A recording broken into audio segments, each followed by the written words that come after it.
a speeding bullet, more powerful than a locomotive,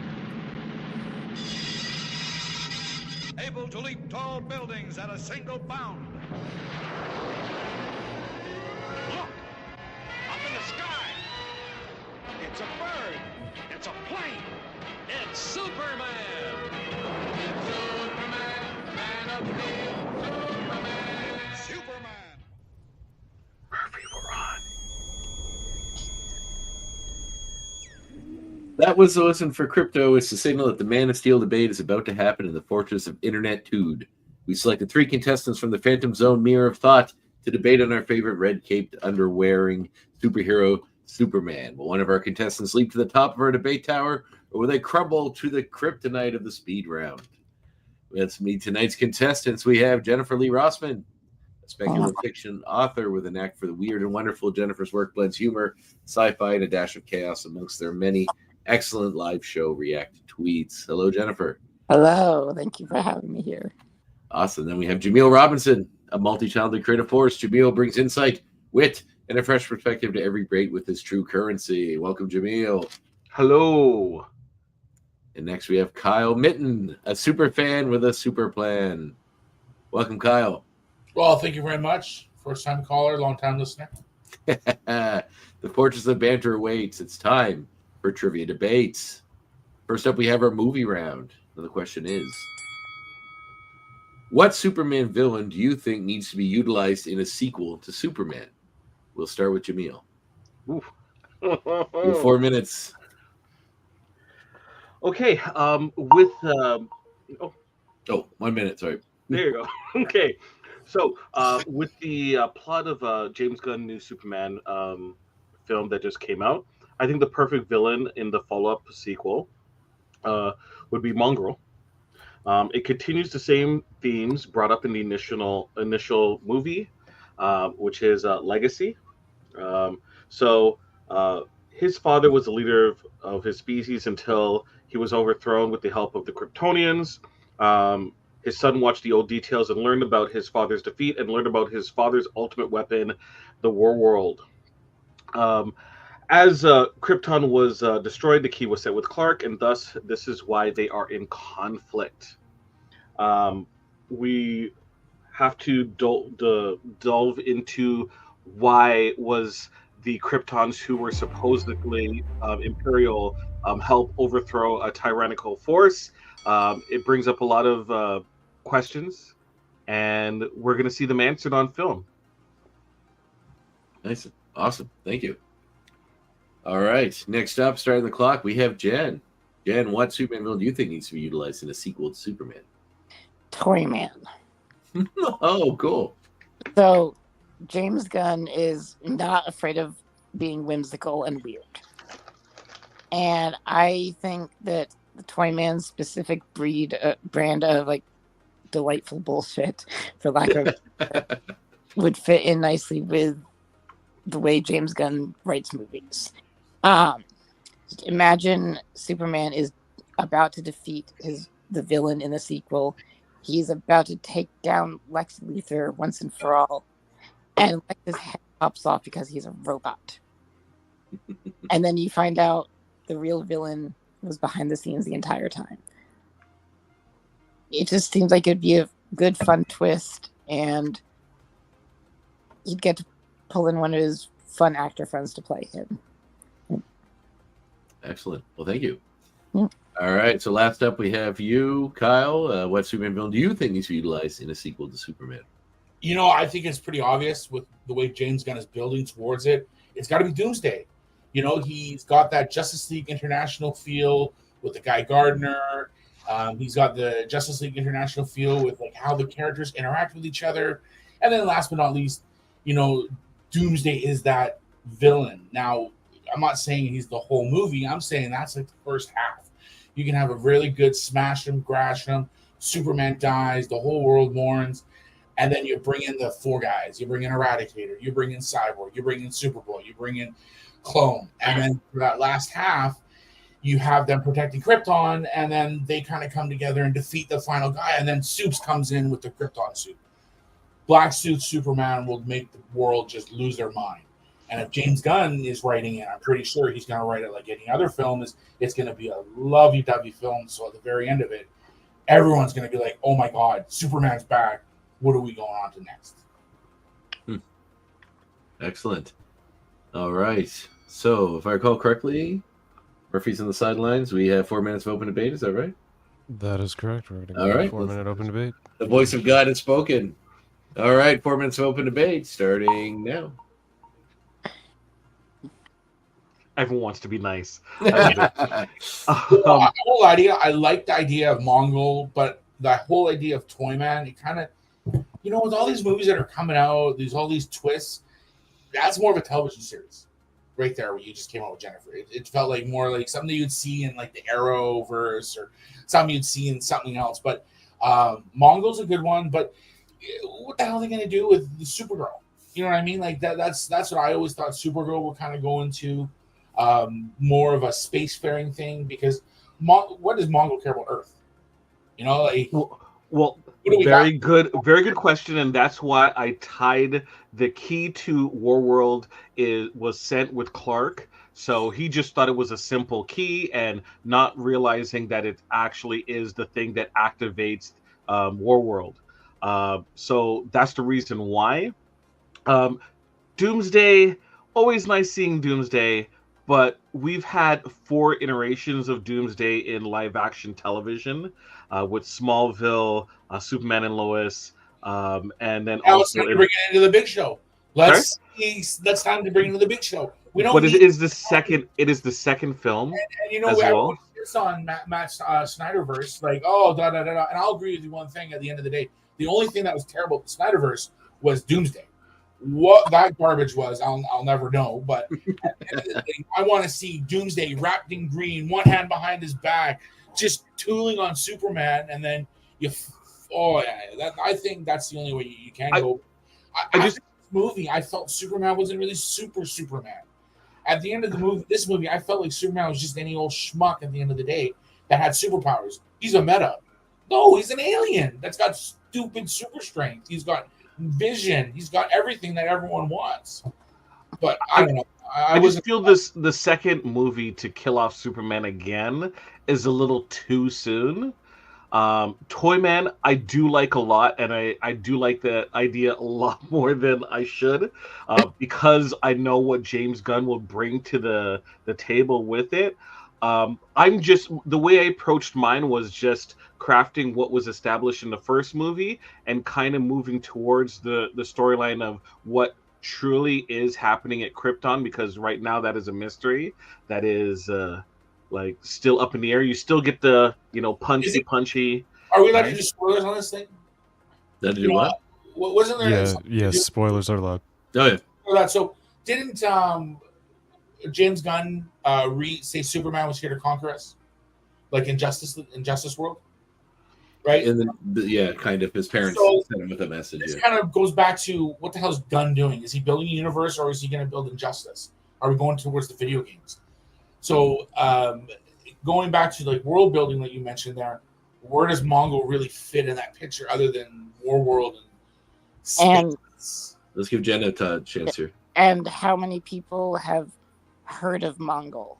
Like, you're trying to sell a movie to people who maybe aren't giant comic book fans. Touché. You could do Doomsday and then have him be a Toyman robot.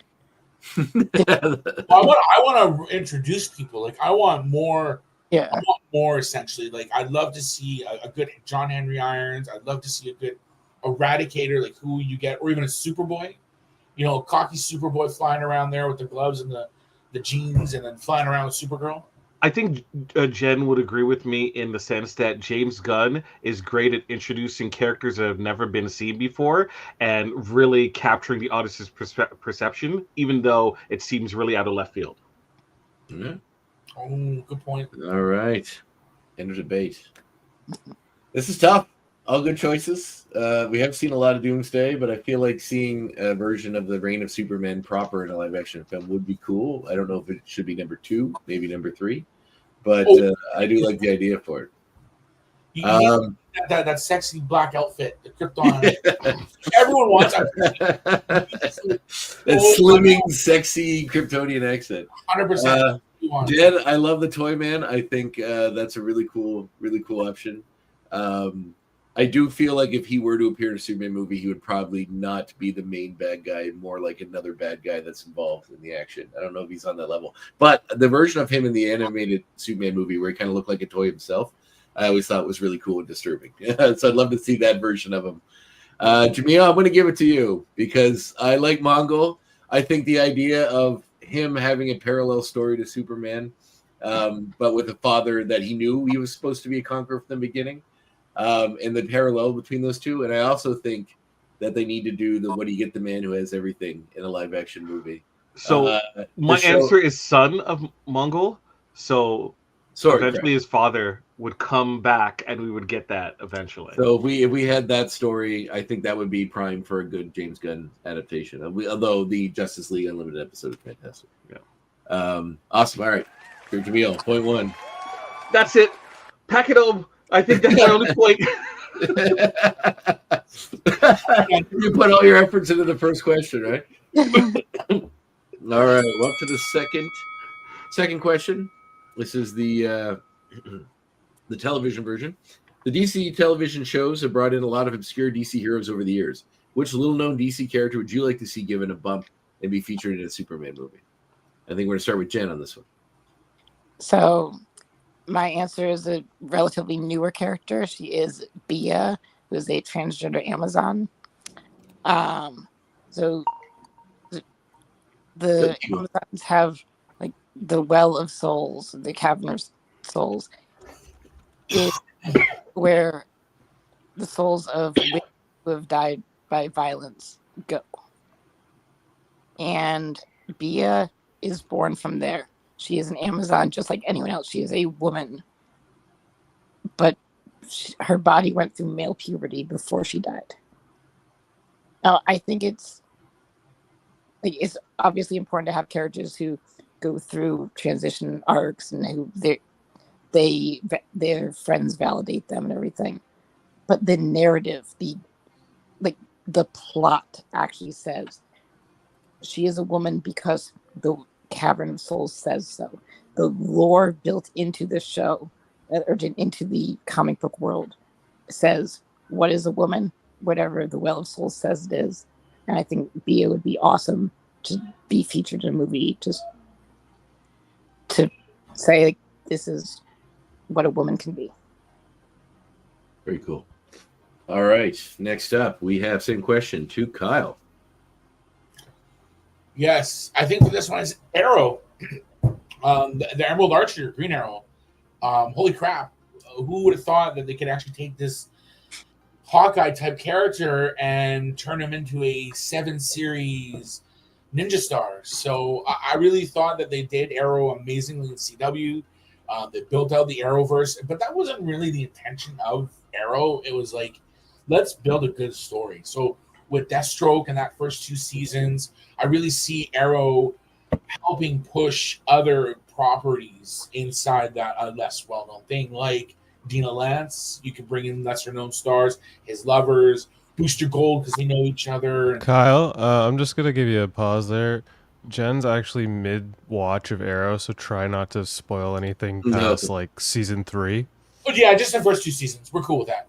Okay. That's my like those were like the definitive seasons of where they kind of built, I guess Stephen Amell's Green Arrow, the Emerald Archer, if you will. And then as they kind of went along, they built out the other universe for the other properties. I'm pretty sure we saw those. But yeah, I really think Green Arrow needs a shot at the basket, and he's got a really good, rich story background too, of hating Batman, those two not liking each other. They kind of did go into it with Identity Crisis back in the day where they had to mind wipe Dr. Light, where they actually did something really bad to a villain. That's your time, Kyle. That's your time. Thank you. Yeah, so Green Arrow. Ooh. Awesome. All right, Jamil, I think I know yours because Murphy flashed the image quickly. Wow. Okay. Go ahead. Mine is out of left field, it seems, and that is Gen 13, specifically Caitlin Fairchild. Gen 13 is now a DC property and is not being used. It currently does not have a ongoing series. It is a property that was very popular in the 90s, and 90s nostalgia is back in full force.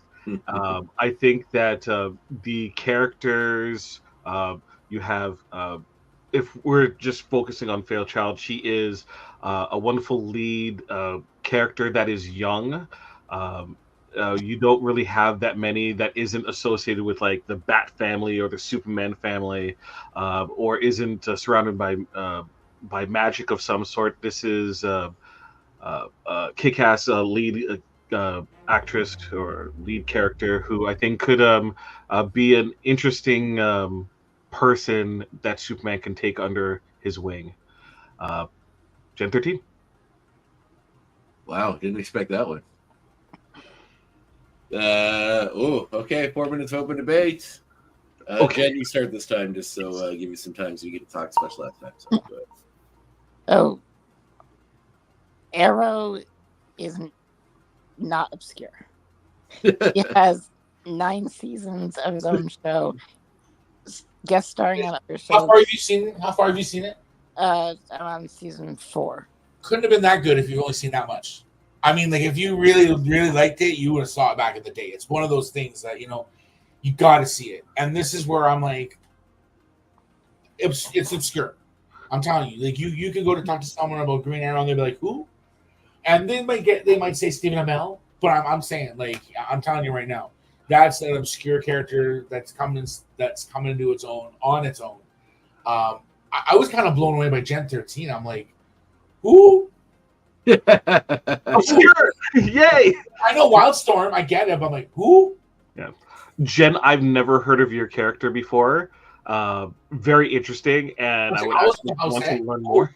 Ooh. Right. I didn't hear what you just said. Sorry. So I've never heard of your character before.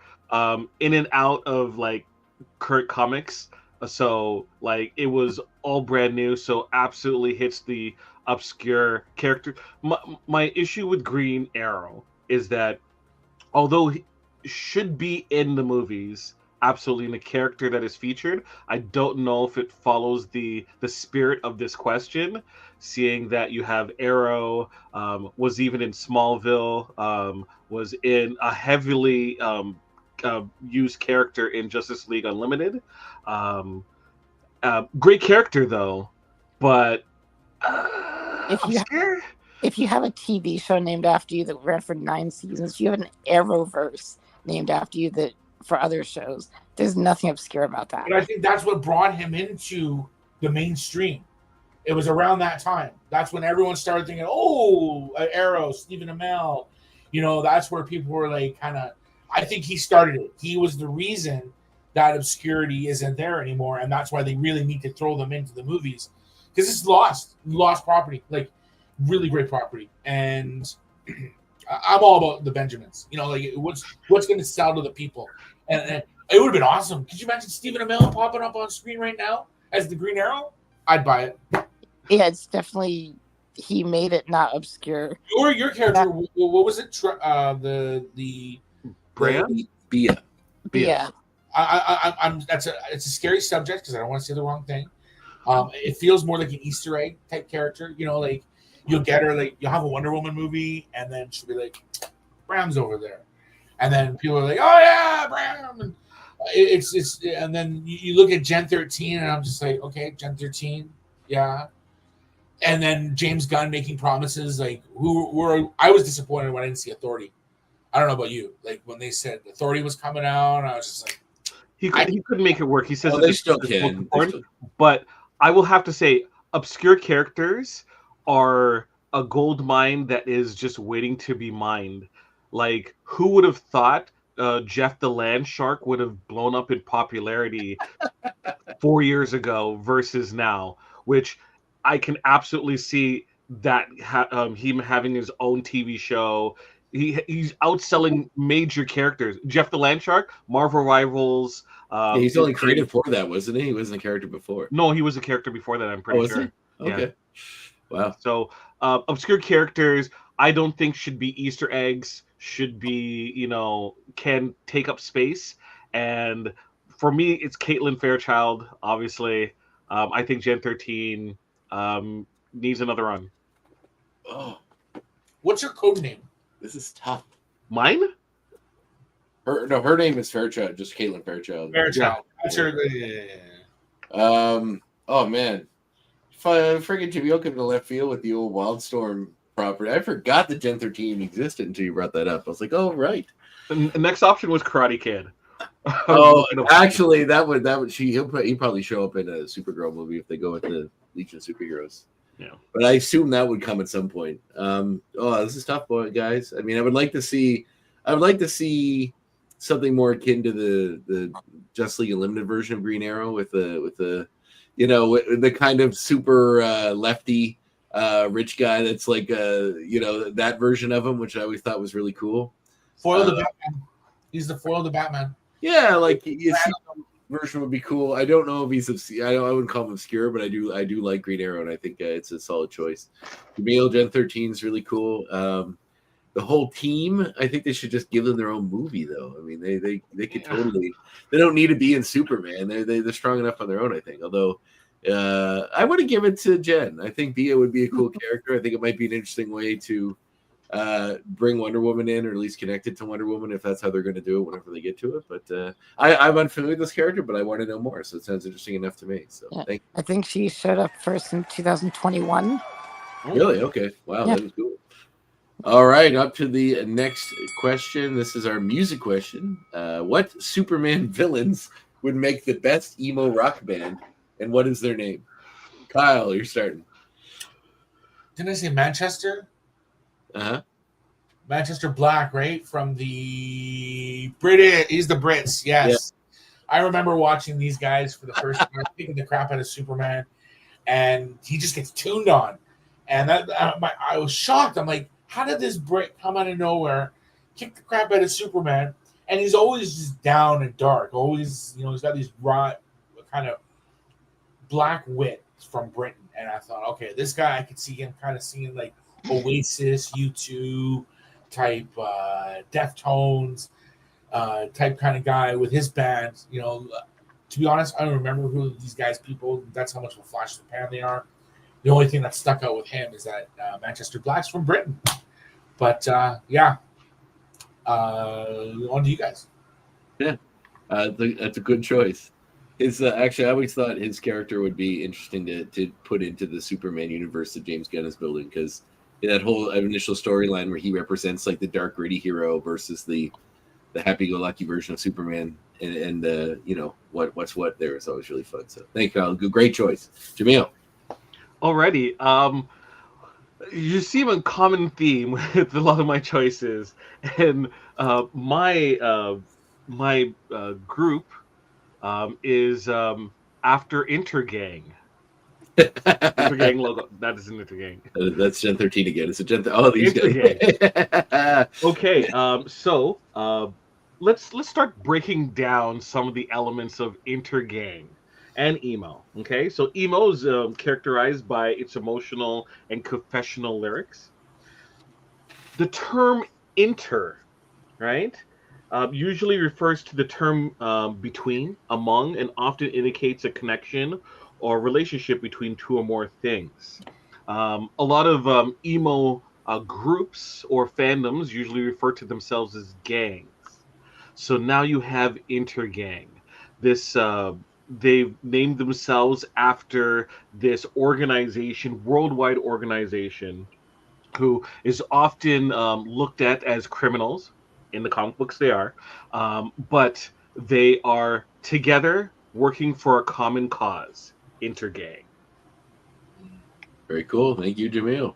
All right, Jen, what do you got? What Superman villains would make the best emo rock band, and what is their name? Oh, I have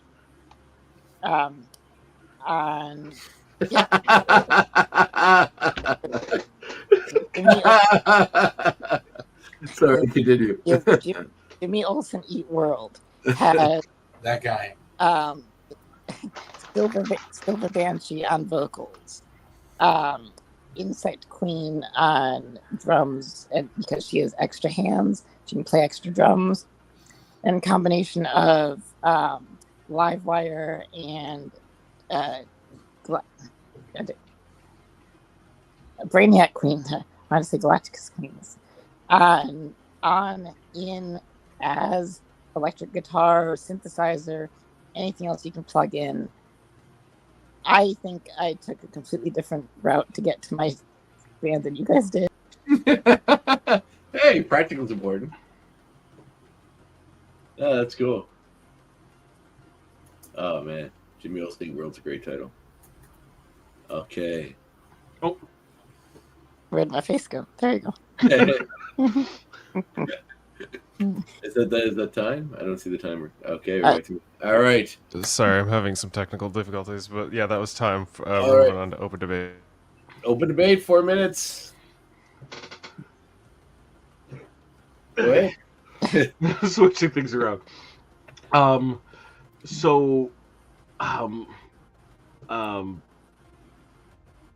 obviously didn't pick an actual real band. I took a group and assumed that the group would be the band, and it's an interpretation of the band.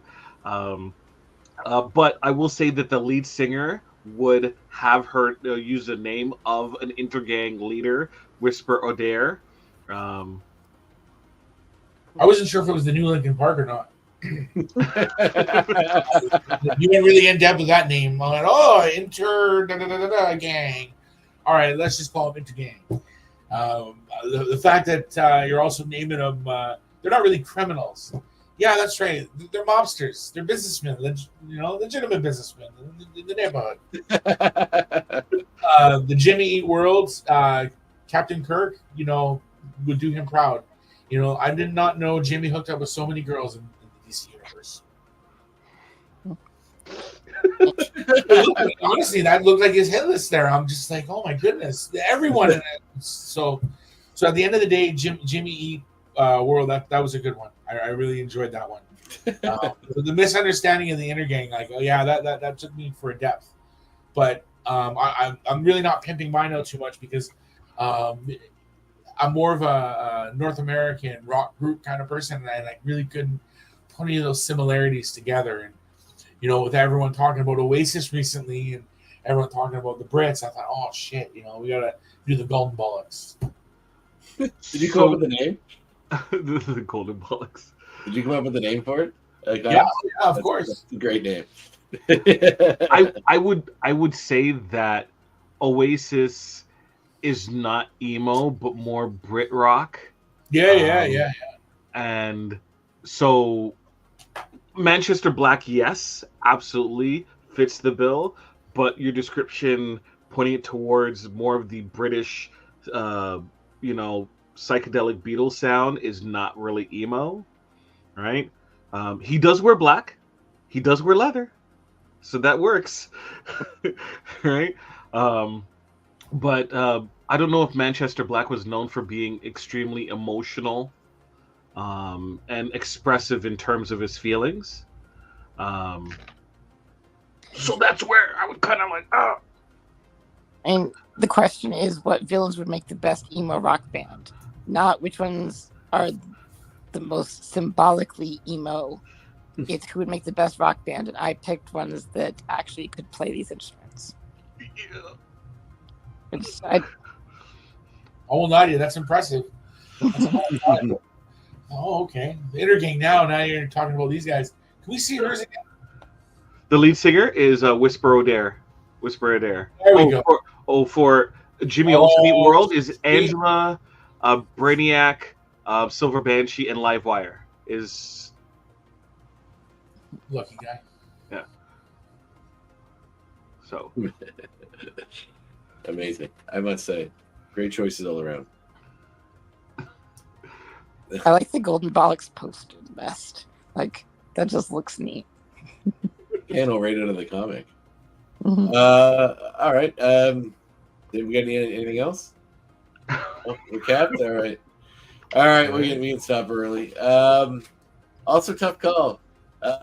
Jen, I like the look of your group. I think they'd make for a solid group. I think the idea that you went on a practical way, like this is how we power the oh, that's a very novel way to approach it. I thought was great. Jamil, you're just that picture of your guys make me think of like an 80s like mod rock band. Like they really seem more like Pet Shop Boys or like one of those sort of bands. Like New Wave. Gary Newman, yeah, New Wave, yeah. Gary Newman, something like that. Which they look like, even B-52s, they look perfect like for that. They're almost fit right into that. Kyle, I think you just hit the nail on the head by picking the obvious, easiest, and most probably accurate choice. And the name was fantastic. Hey, I'm going to give it to you, Kyle. You get the point for this one. So, thank you. 1 point all around. Manchester Black is a cool character. And he already kind of fits in. He's more Sex Pistols-y, but I can see the transition to an emo band pretty easy. You took the band out of my words. Great job. All right, so next up, we are at the sports segment of the competition, and this is, in a world of metahumans, pro sports would seem pretty disinteresting by comparison. How would you make sports something people would want to watch in a world of superhuman feats being seen every day? So starting on with Jamil. Yes. Alrighty. I'm going to try to make this as short or sweet as possible. You have a minute. Yeah. How I'm going to do it and make sports interesting? Exogene. Exogene is gene therapy, mutagenic substance created by the Everyday Project that granted metahuman abilities. So just imagine you have these athletes that are given these powers and they go out and perform these sports. But what happens if there's a penalty? There's an off switch, right? And then they're in the penalty box for 2 minutes or however long while they are powerless. They might go on the court, but they might be a liability. And then eventually the gene therapy is done again so that they can go out and compete. Sure, the powers are unstable, but it'll really spice things up and put these individuals on the same level as a lot of the superheroes that they see in everyday life. It's more safe. Time. Not beautiful. All right, next up we have Jen. How'd you make sports more interesting? Power-ups.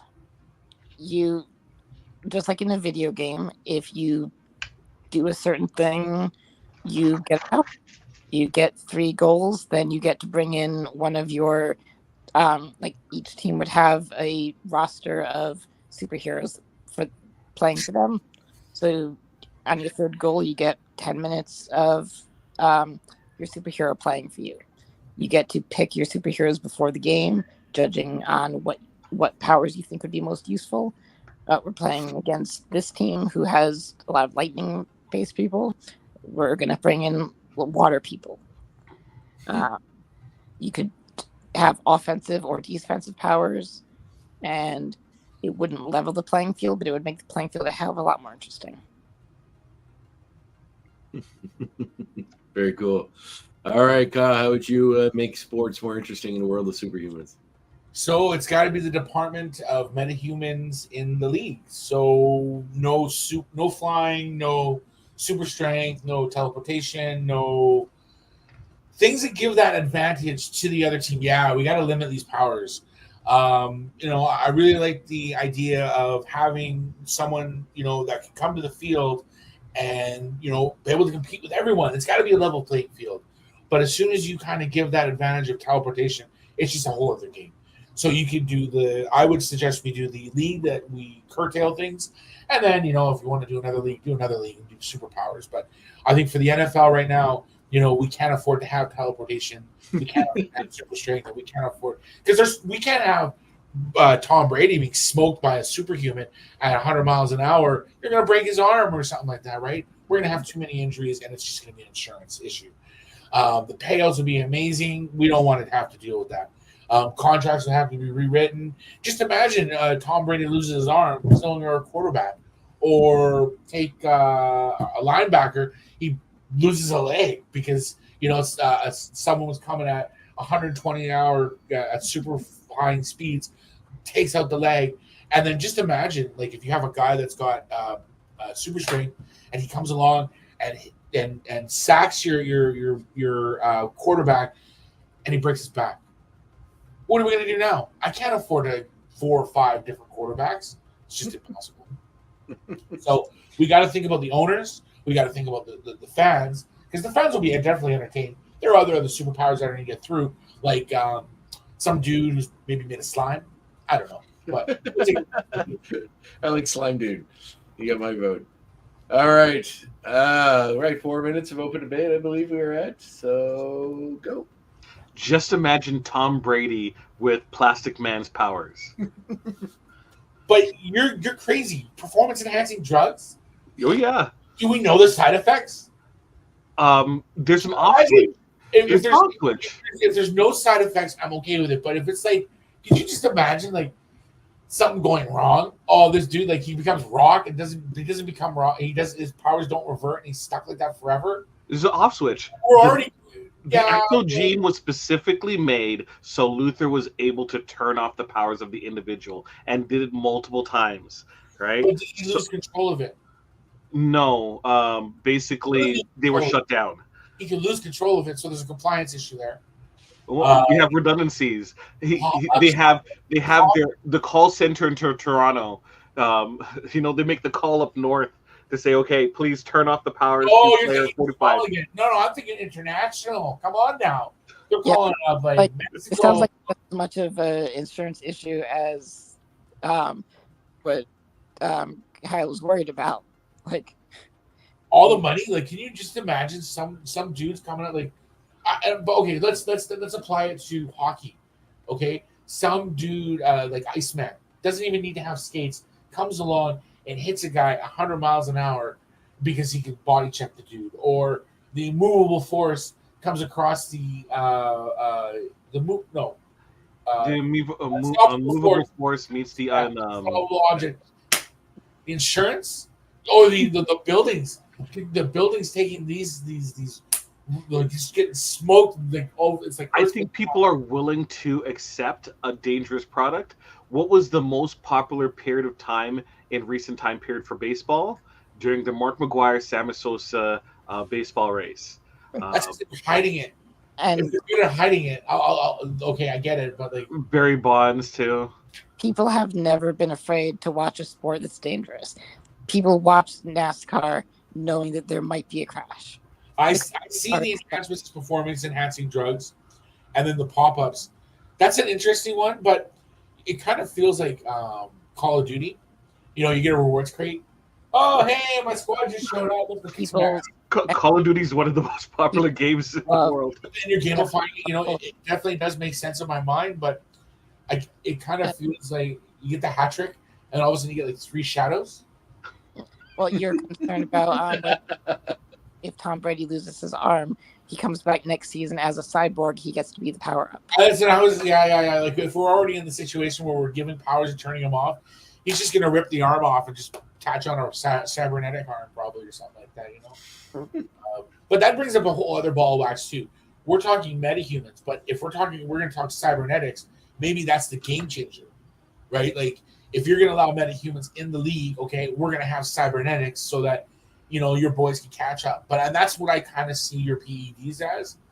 You're allowing cybernetics, you're allowing cyberpunk essentially. But I kind of don't want to go towards cyberpunk. I want to keep it fresh. Like, it's kind of like you wouldn't really allow Superman to play in the NFL because he would just plow through everyone, right? And that's why college football. If both teams had a Superman, he's a quarterback, yeah, but he never. That's the only thing. Like, but your thing of let's not have superheroes in the game is maybe safer, but does not. I didn't say that because just imagine if you have a superhuman that's got powers that you could use in the league, but powers you couldn't use in the league, so we can't really disqualify them. So just imagine 2 leagues, one without superheroes and one with. Which one's going to be more popular? That's complicated. Yeah.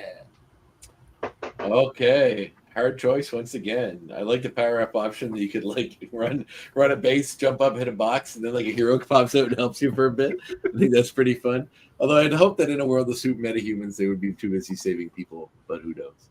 I like that Kyle has put a lot of thought into the fundamentals of what a league like that would look like and how we'd have to make it work. But I think I'm going to give it to Jamil because, like regular sports, it seems like it's much more interesting when everyone's juiced to the tits, especially in MMA and WWE and all those sort of things. So the world of cyber mech like versions of sports would be very cool as well. So, but I'm going to give it to Jamil. All right. Oh, okay. We're up to the history. Can be right twice. History. Golden Age Superman had a lot of weird kryptonites. Create a new one and tell me what it does. Why is it better? So we're going to start with Jen. Transparent kryptonite. It, almost like a truth serum, it prevents you from lying about who you are. You can't disguise your voice, your mannerisms. You can't say a fake name. And just think of all the trouble that would ensue when Lex Luthor makes this into like a nice thin material, maybe that could be switched out for the lenses in Clark Kent's glasses. Figure out once and for all if that little nerd really is the same guy as Superman. It would not take down Superman, but it would ruin his life. And for Lex Luthor, I think that's about the same thing. That's cool. That's a cool idea. All right. Next up, we have Kyle. What kind of crazy kryptonite are you bringing to the canon? Yeah, liquid kryptonite. I took kind of reference to what kryptonite kind of all represents. There's different colors, the different spectrums. They kind of make them do different things. And I kind of thought, okay, Superman is superhuman. What's his liquid of choice? It's got to make him drunk. So he starts drinking it, and he becomes someone like Dionysus. He's very philosophical. He's like, let's chill. Let's have fun. I would also akin to Bacchus. And then, and he's just chill. He doesn't want to do anything. He wants to have fun. Doesn't want to, have any responsibilities. So at the end of the day, I would kind of like him to the dude. So the dude like a Lebowski Superman, just drinking White Russians with liquid kryptonite. That's exactly what it is. Like he'd have a kryptonite in one hand, liquid kryptonite in one hand. He would maybe have some grapes and Lois Lane in the other hand, and just be drinking all day long. I got to write this idea down. I feel like the Big Lebowski with superpowers is a fantastic idea for a comic book. All right, Jamil, you're up. Okay, hold on, folks. Rainbow's kryptonite. So, what is that? Is that a piece of tar? That's rainbow kryptonite. I searched rainbow kryptonite, and this is what comes up. Okay. Okay. It's just imagine a rainbow, okay, and not that. So a rainbow is. You got some light to it. Yeah. A version of light. It the light passes through a prism where the light is refracted into different angles, right? So this kryptonite creates a Superman, right? Now I know there are other Superman kryptonites that boost his powers, but this one makes him his powers are reflected off and are a lot more potent with the sun, and at the same time it also reduces the effects of other kryptonite because it outshines them. So he's Super Saiyan kryptonite. Yes. I got a little nervous, Jamil, when you said rainbow kryptonite. I'm like, does it make him gay? No, that's pink kryptonite. Yeah. Pink kryptonite. Has that been established already? Did I miss that one? Pink kryptonite, yeah. Yes. All right, well. Is that actually canon? Is that actually a canon thing? Like it was. I think it's Golden Age canon. Yeah. That's hilarious. Oh my god. Oh yeah, it changed the sex as well, depending on what version you're in. Okay. Open debate. Go ahead. Sorry, guys. Somebody. Okay, you used the word potent. I'm just kind of perplexed to that one. I just wanted to let it kind of I've never heard of kryptonite being as potent. But anyways, yeah, I do. It's an interesting idea, but I because he's got a kryptonite for each one of the spectrum, and I thought with yours, if he got shot with it, it'd be like getting shot with all kryptonites at one time. You know what I mean? And So they would cancel each other out. I don't know, something crazy like that. But or he becomes composite Superman. You know, you've seen composite Superman where he's got like different colors, green, blue. I don't know. But that was my thought. I was like, oh, maybe he changes color or something like that. One day you got yellow Superman, and he's looking a little bit more blue, and then he was black. But what was the one he created? Nicotine Superman, right? Nicotine Kryptonite, right? That's the one that Richard Pryor created. Superman 3, yeah. Yeah, where he's like, he made him bad. Nicotine. Turned it bad. He was like, drink it. Yeah, well, I guess nicotine was what it took, nothing else. But and then Jennifer, you were like, you and I were kind of the same. Like, you were liquid kryptonite, I was liquid kryptonite, right? I had transparent kryptonite. Transparent kryptonite. I'm sorry. So would it be like a brick, but it's like clear, like that? Yeah, I guess. Right? Yeah, like regular kryptonite, but colorless. Colors. Would any man, part of the term, woman or child, be able to touch it, but they just wouldn't see it would be kind of like, it's so fine and crystally that you can't actually see it, but it's there. You can pick it out and be like, oh, I can feel. That wasn't really relevant to what I was. Oh, okay. Well, I think with any form of kryptonite, people can kind of shape it however they want to. Batman made it into a ring. Jennifer, in the example that you provided, you stated that it would be glasses lenses and like replace it out because Superman is using fake lenses because he has perfect vision. So okay, I missed that. Okay, that's where I'm with you. I see where you're going. Yeah, it's like his guns, Superman glasses. Yes. Yeah. His hypno glasses. It makes him unable to use his secret identity. Gotcha. Okay. Then effectively destroy the life that he's built as Clark Kent. Okay. And if I understood yours, Minton, it is like a I guess Supergirl could use that to become drunk instead of going to a red planet. A planet with the red sun. Exactly. All those kryptonites. Not kryptonites, Kryptonians, I guess. Even Pandorians and all that good stuff can partake. Okay.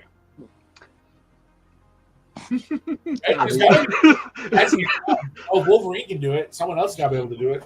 All right. We can call it there. I think you guys have reached your apex. This is all tough. These are all fun. I really like the idea of Superman just getting drunk, and being like a super chill one. Jamil, I do really like the idea of you basically make him Super Saiyan. He's like Goku with he just has yellow hair now, and he gets or rainbow hair. I'm gonna give it to Jen. I think it'd be pretty interesting to see a version of kryptonite that means you like a lie detector test. You can't lie when you're around it.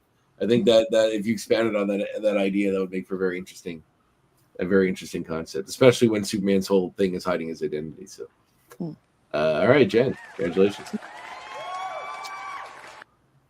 All right, so we are on to the wild card question. Zack Snyder's version of Superman misrepresented many of Kal-El's best aspects and ignored some of his key characteristics, in my opinion. What other DC character has been more misrepresented in film or television? Gonna start with Kyle. The Joker. I am sorry. That was god awful. Okay, Jared, you're a nice guy, but you took too much cocaine that night and you decided to take him in the way of the cartel. All you had to do was put a little bit of lipstick on and get that red smiley face and you would have nailed it. But no. You had to go to the teeth, you had to go to the tattoos, you had to go to the ha, and you're just like, and he had, in my opinion, he had a good Joker laugh. It was very creepy. but then you also start hearing about his set rumors and stuff like that. So that dude is really method. Like, he took his acting to the whole other level.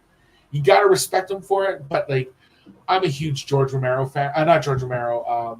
The original Joker. Help me out here. Cesar Romero. Cesar Romero. Thank you very much. Even though he kept that mustache on and he only wanted the white makeup, he was still the man. Like, he was still a great Joker. But when I saw Zack Snyder's, or actually it wasn't even Zack Snyder. It was more like the guy who did Suicide. David Ayer. Yeah. Oh my God. No, thank you. Yeah, I agree. All right, next up we have Jamil. Okay, more out of left field answers. My choice is Static, or as people constantly refer to him online as Static Shock. Name of the show, not his not name. the character. That's the name of the show. Name of his book, not the name of the character.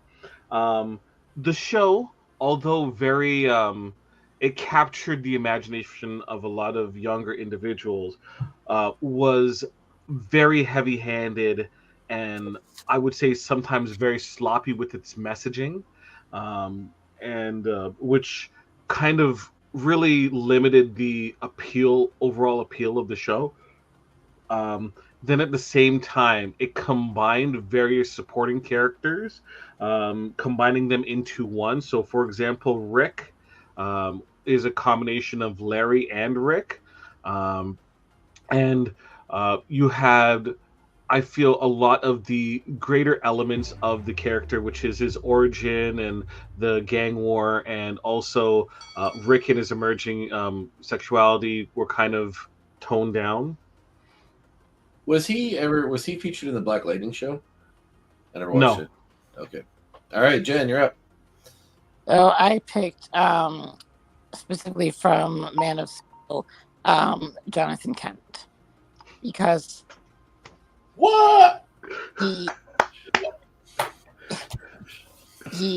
Jonathan Kent is supposed to, yes, keep his son's secret a secret, but he would never tell Clark, maybe, like, as a child, maybe you should have let all your schoolmates die. And, like, it's just the way that, like, I understand telling him, no, let me die during the tornado. I understand that. But he was like, no, stop, don't. Like, he was talking to a child, where instead of like, please don't make the right decision, he was demanding, or he was like he was more of an authority figure than a moral compass. You should is like, damn it, my brain just died. It's okay, no worries. All right, open debate, 4 minutes. Who's the most misrepresented to defend? Jen, finish your thought. Yeah, go ahead, Jen. You can finish your thought, Jen. I didn't have a thought. Fair. All right, fair enough. Great. Like, when someone says you should have stopped, you should have stopped. You did great, okay? But I hate you. I want my dad to be Kevin Costner. My dad is Kevin Costner and telling me, just let me die. Let me die. That was amazing. Everything about Man of Steel is sexy. Everything about Man of Steel is amazing, in my opinion. But having even that one scene where he says, look, maybe you should have let him die. He's not treating him like a boy. He is a man. He is a Superman. He can be Superboy, yes, but he is a Superman. And he treated him like a man. And I think that's why I think Kevin Costner shone through on that. If you ever watch Yellowstone, if you ever watch his Prince of Thieves, he's always that leader that's just, you got to make the tough decisions. And if you can't make those tough decisions, you can't be that person. And I loved Kevin Costner. When they casted him as his dad, I was like, that's my dad. But when they casted this new podcast, I'm like, oh my God. They don't understand. I don't think they can understand Superman to that point. I absolutely disagree. I thought that he's supposed to be a moral compass, but Superman is supposed to be a beacon of hope, of overcoming odds and doing the right thing, even though it is tough. And having him say, "Well, just let them die." He has to. That's just it. Like you can be that moral compass and that hard ass. You know, but that's what we're differentiating between the woke movement versus a Missouri dad. I grew up on the farm. I'm 1960s. My dad's a corn farmer. This is what his dad taught him. But you know what I mean? We are creatures of what our parents taught us. But Superman will be lighter on his kids. Maybe they should have died, but you know what? You saved them, and you made the right choice. I really loved Kent. He was amazing. It was Jonathan. Superman has always been woke, and what? Superman has always been woke. No, quote unquote woke. So to get back to Superman, I get that. So to respond to what you said earlier, where he did not treat Superman he didn't treat Clark like a boy, he treated him like a man. No, he treated him like a kid that is different, that he said, no, we're going to control you, we are going to make every decision for you. How old do you think he was when he saved those kids in the school bus? I didn't hear you, sorry. How old do you think he was when he saved those kids in the school bus?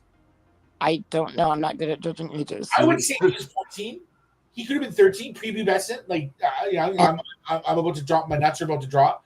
And, you know, those are the kind of things that, you know, like, he's treating him like a man. Like, and I respect that. And that's what I'm saying is that I think that it also goes back to him when he didn't beat the shit out of those kids. You held back, son. You held back. There's dads would be like, you go beat the shit out of him. But no, you have to hold back because you know you can beat the shit out of him. So it's almost like another level of holding back. Like, you know you can do it, but then know that you can do it. So he showed him, and that's where he's strong. Like, just So okay, I'm gonna pass on the Jonathan Kent because we haven't talked about. So Joker, on the other hand, I think there is room for a multitude of interpretations of the Joker. And although I do not like the movie that the Joker was in, I will disagree in saying that he was a vast misinterpretation of the character. Think he'd ever be intimidating like he was in the club scene, you know, flaunting Harley Quinn, you know, like looking at the guy, you got beef, and it's just like, I found him just too creepy. Joker can be creepy. No. Oh, tough. Once again, you guys all pick good choices. I really dislike that version of the Joker.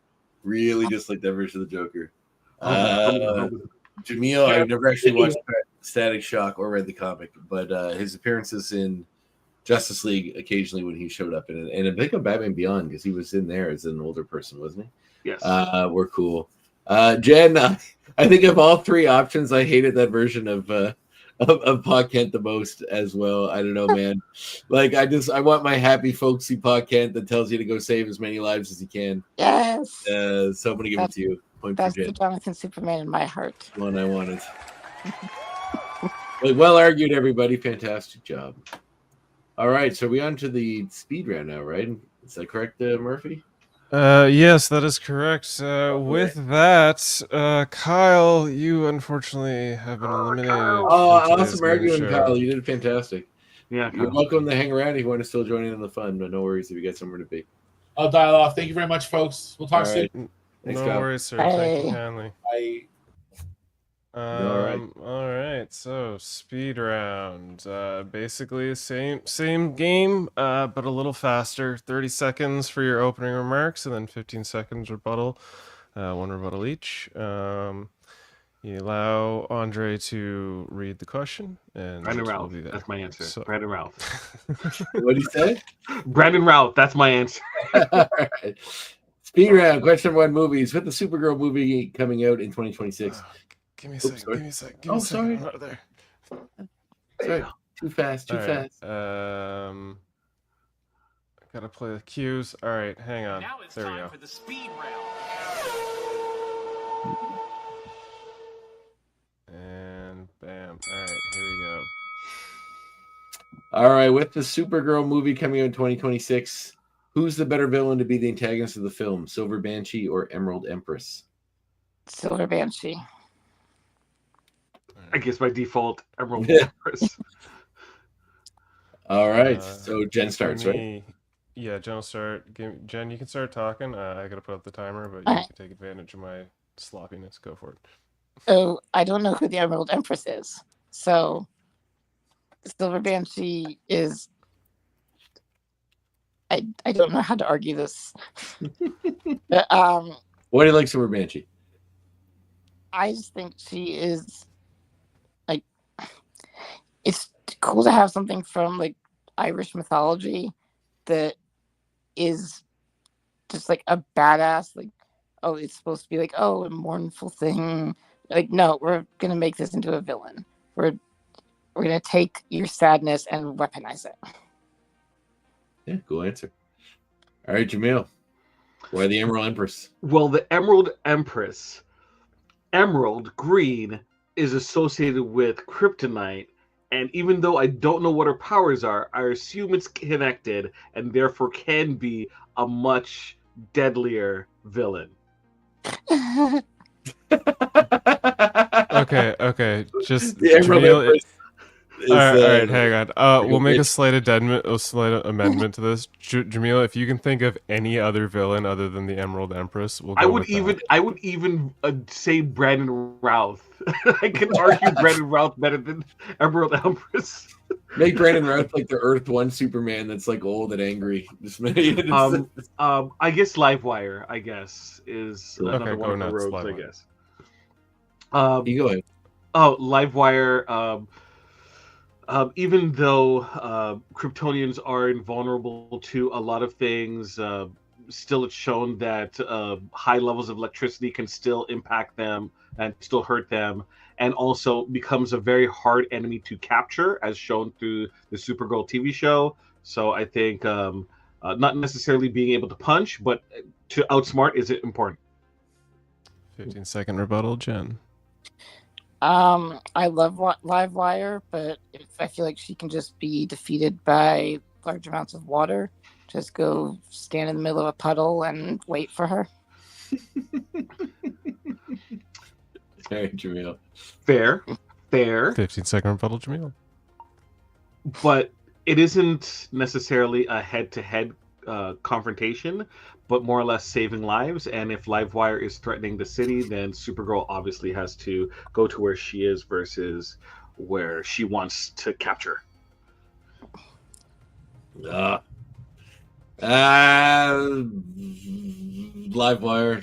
cool. I like Livewire. Go to Livewire. All right, speed round number 2.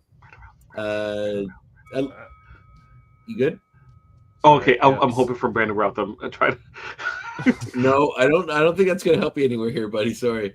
Who portrayed the best Lex Luthor in the TV version of Superman? Was it Michael Rosenbaum from Smallville or John Shea from Lois and Clark? I like Murphy put this question together so you don't have John Cryer or John Cryer or Kevin Spacey or Gene Hackman. Michael Well, from TV, but from Lois and Superman. Cudlip, is that the guy's name from The Walking Dead? Or Clancy Brown from the but anyway, we'll stick with Clancy Brown. Michael Rosenbaum, I guess. Okay. I'll go first. All right. From Smallville. Michael Rosenbaum is an excellent actor and is able to present Lex in a scheming way that wasn't necessarily portrayed ever in film or television before. One person where you actually care about what is his day-to-day machinations are, but at the same time, he is a tragic character who couldn't get over his own ego to really help humanity, which makes it worse. Very nice. Jen? I've never seen Lois and Clark. I was gonna say, did you have a version of Superman from TV you like? Do you want to defend instead? I've never seen any other Lex Luthor. Clancy Brown, the animated. You've seen the animated, right? Not recently enough to know anything about it. Oh no! All right. Okay. Shit. That's why I give letting Murphy pick the questions for these. You probably wasn't expecting me to be in the final round. Honestly, I was thinking like if you got to this question, you might be able to get the Rosenbaum because I know you've seen And I would- Smallville. And I went straight to Rosenbaum. And I you love jumped Michael it. Rosenbaum. Low key, like I like John Shea too, but Michael Rosenbaum, I follow him on social. Jen, have you ever watched the television program Mutant X from the 90s? He was You know, also in that. Even if I had, there's nothing I can say that would argue against Michael Rosenbaum because, like, he's the best anyway. He's pretty great. Okay, we'll give it to Jamil. Okay. Michael Yeah. Rosenbaum. Well, I still think, you know what's funny? How like you have moments when you watch TV shows or movies that stick in your head for some reason. And I remember that episode with the old lady from Road to Avonlea that could see the future or something. It was early on. It might have been season 1 or season 2, where he goes to see her and she takes his hand and she sees his future. Yeah. And he's like walking in a field of flowers. And he's wearing the white suit with the black glove. And he touches them, and then they all die, and then it starts raining blood out on the white suit. I always thought that was such a cool imagery. Her name was Cassandra. Yeah, she was. This is going to show my age. I turned 40 this year. She was Hetty King on Road to Avonlea, which is the show we watched as children for some reason. For John Shea, who might be watching, John Shea did a good job. He was excellent playing Lex Luthor. Both with hair and without. He was a smooth talking,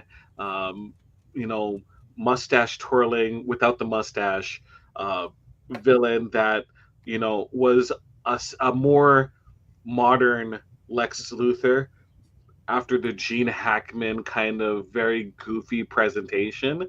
Yeah. And I think that people should remember and see his work for the great work that he did, despite whatever is up with Dean Cain. Yeah, well, fuck that guy.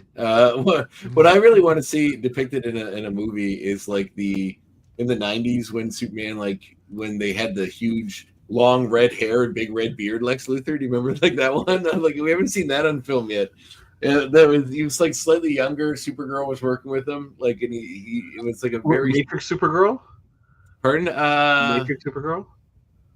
Around when she was like bonded to like the shape shifting, like kind of. It was during the Death of Superman arc. Yeah. He was Matrix the first Supergirl, Luthor that was around. Yeah. Oh, the Matrix Supergirl. Yes, that's right. Yeah. All right. Next speed round question, Jen. Music. Clark Kent is at a karaoke bar. What song is he singing to hint that he is Superman? What do you say? Kryptonite. Kryptonite. All right. Jamil. Oh no, we'll start with you. Go ahead. Tell me why, Jen. Because if he's trying to hint that he's Superman, he is going to keep looking at Lois the entire time, just smiling his ass off. And he's going to know what he's doing.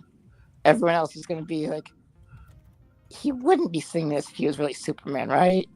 Like, it's too obvious. That's a good choice. I do think that's pretty fun.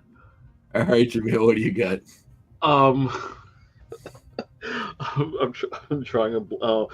I guess the Superman song by Crash Test Dummies. That song literally says Clark Kent in it. I guess that would be a very big hint. There was a real gent. And I think people would want to question why he would know that Superman's finances weren't that good when he fought Solomon Grundy. I don't know. They only chose that word, that villain specifically because it rhymed. Money. That's the only reason. Oh my god, that's great. 15-second rebuttal, Jen. Good. I would argue that since that song mentions Clark Kent in it, that it didn't exist in this universe. Because no one knows about Clark Kent being Superman. Well, apparently Crash Test Dummies do. 15-second rebuttal, Great Jamil. rebuttal, Jamil. Save yourself, Jamil. 10 seconds. I don't know. Oh my gosh. Well done, sir. Well done. That's hilarious. All right, Jen, you got to win this one. That's good. Jamil literally has a song where he explains that he's Clark Kent. My name is Clark Kent. I could only think of 3 Superman songs. That one, Superman song, and there's a pop punk song. What about Superman's Dead by Our Lady Peace? Oh, 4 now. Okay. There you go. It could have been any song. It didn't need to be Superman Yeah, it didn't specific. have to be It could have Superman just been specific. any song in the world. I was also thinking of the Somebody Save Me. from Oh, Remy Zero. Oh, that would Save have been a Me. good one. Yeah, I was thinking that of would've been a good I was thinking of the man in the mirror. I'm looking at the man in the mirror. All right. So Jen gets that one. We're tied so far going into our next speed round. Sports. Superman has no powers. What sport is he going to be best in? The hammer throw or the 100-meter dash? Wait, what? Wait. Superman is powerless. What Hammer sport is he throw. going to be better at? Okay, Jen's taking the hammer throw. You have the 100-meter dash. Yes. Since Superman grew up on a farm, he is used to lifting and throwing heavy bales of hay. I feel like that would translate better to throwing the hammer than it would to running the 100-meter dash. And since he played football, at least in Smallville, he is used to throwing things. It all goes to hammer throw skills rather than running. Yeah, Jamil. Geeky Clark Kent had to avoid the bullies in high school, so therefore the best way to do that was to run with the 100-meter dash. And as mentioned, playing football, so that means he had to have some level of running skill, so yeah, 100-meter dash. Right there. 50-second rebuttal, Jen. He played football for a couple of years in high school. He helped out on the farm his entire life. That's upper arm strength. That's hammer throw. All right, Jamil. She's seating her time. Yeah. Why did you have to destroy my argument? Why?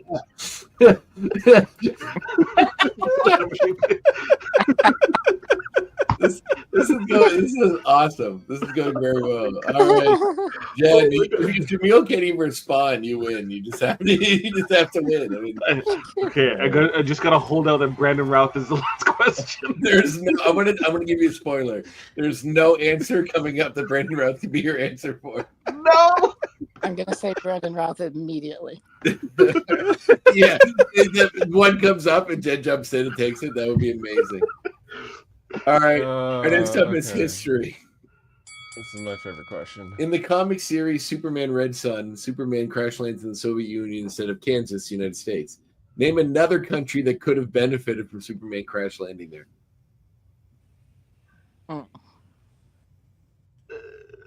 And why would they benefit? Australia. All right, Jen's got Australia.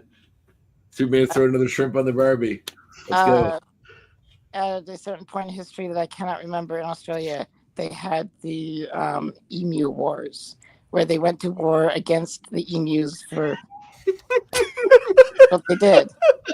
And I think being able to fly, you would be able to catch emus much faster. They'd be invulnerable to emu attacks. And as long as they make Jimmy laugh too much to give his answer.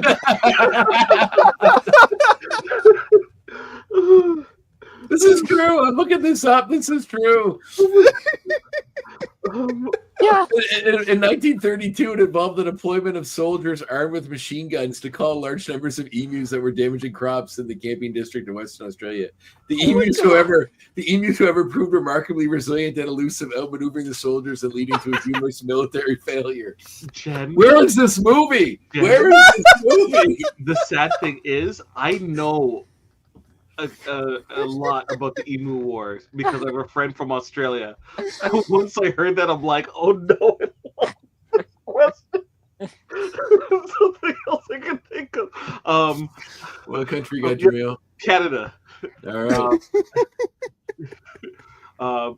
He protects Canada from a tyrannical force once our neighbors from the south seem to be taken over by a madman, and ensures that all of our goods are transported to our allies who still, respect our borders and don't want to annex us. And also, at the same time, ensures that any Canadian citizens that go south of the border that might get into trouble are rescued from the El Salvador gulag and alligator Alcatraz. All right, rebuttal, Jen. My rebuttal is that this is a history question, and it says a country that could have benefited. Your answer is dealing with the present and does not apply. I win. Jamil Terrible and applies quick.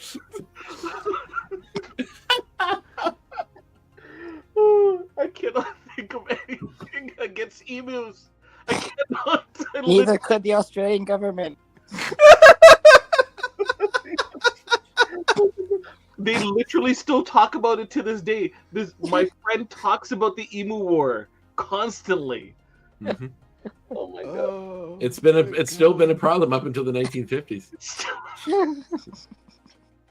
Oh my god! Apparently, John Cleese and Rob Schneider and Jim Jeffries are working on a production of a film. I don't know why Rob Schneider's there, but I'll take the other two. All right. Well, Jen, you got to take it. If Jamil can't even respond, you have to give it to Jen. What can I do? What I love is they had machine guns and they still couldn't stop them. Right.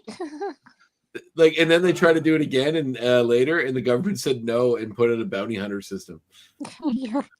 Well, with that, Jen, you win this game. Holy shit. That's right. Congratulations, Jen. Thank you.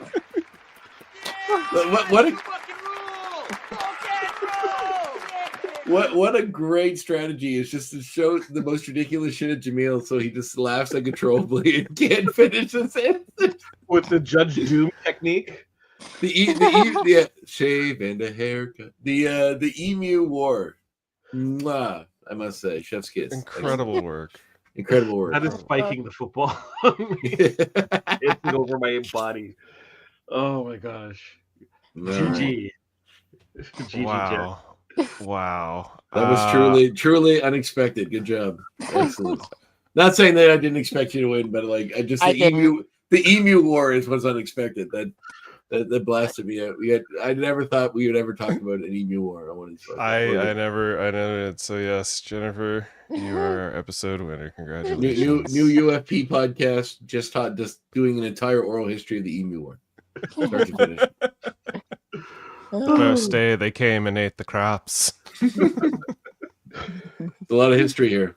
Yes. So with that, Jen, you being our winner and our excellent showing, where can the people find you and your future endeavors? You can follow me on Twitter, which is at Jen L. Rossman, and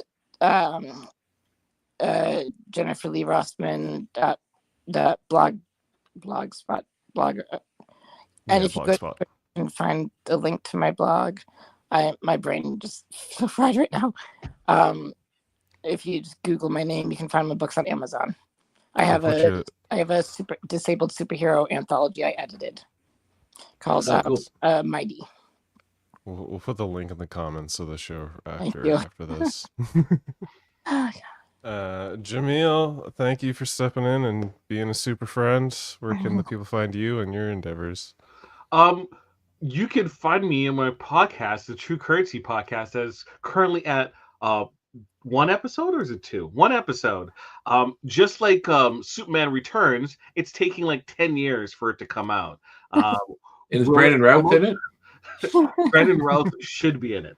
Okay. Will the second episode come out before the end of the year? Who knows? My computer's on the fritz that has the files, so Maybe, maybe not. But otherwise, you can find me on occasional UFP content. I will be on Super Mario Brothers when we start up Survivor for season 49, and wherever I may guest.